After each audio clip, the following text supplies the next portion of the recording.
Episode 2 of All of Us Are Dead picks up right where we left off. The infection is spreading and the teachers gather for an emergency meeting.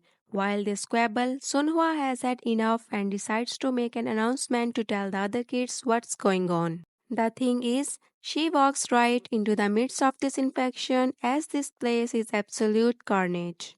In the canteen, a fire breaks out in the kitchen while Onju is saved by Chongsun. Another guy who survives is Guinam because of course he does. He holds his own against the infected, although it's clear he's just as frightened as the others.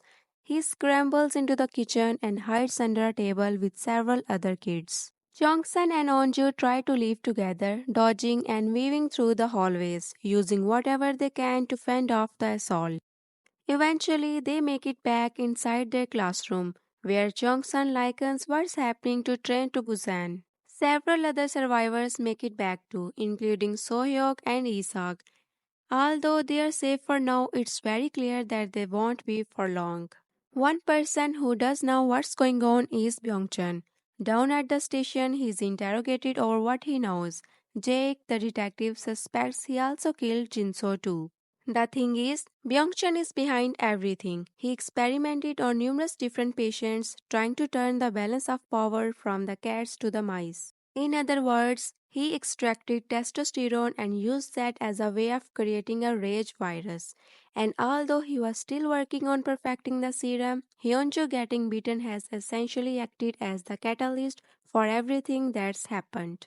It doesn't take long before the emergency services are overwhelmed with calls about the zombie outbreak. Well, it turns out Onju's father is also a fireman too, and he soon races to the school after a false report about a big fire is called in. Obviously, this is a way of bringing in the cavalry, but it may well be too little too late.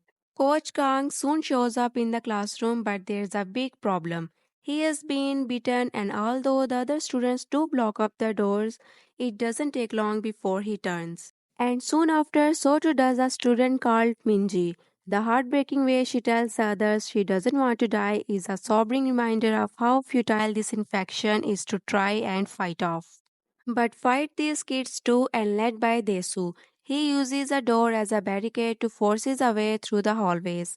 It works a treat too and allows the survivors to ascend up the floors. Surrounded on both sides, the kids manage to just about make to another classroom. Unfortunately, Onju's phone is lost in the skirmish. Their teacher Sonhwa is actually still alive too. She managed to make it into the broadcasting room. She composes herself and immediately gets on the tannoy to make an announcement. Sonhwa urges the student to leave and get out.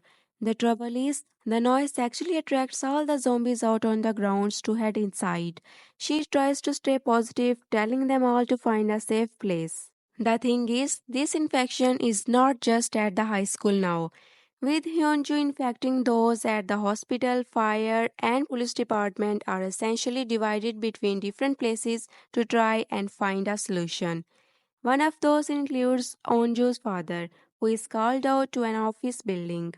While this is going on, we cut back to the surviving rabble of students at Hyosan High. Isak plays matchmaker, telling Onju that Jungsun likes her. The trouble is, her hand is ice cold and she immediately starts bleeding from the nose. She is infected. With little other choice, Onju is forced to let go of her friend, quite literally, as she is dropped out the window to prevent everyone from being infected. Needing a way out, the kids use the hosepipe outside to create a way down. Nayeon starts to grow impatient as Kyungso is first down the rope. Funnily enough, this leads down to the broadcasting station where Sunhwa happens to be waiting for them.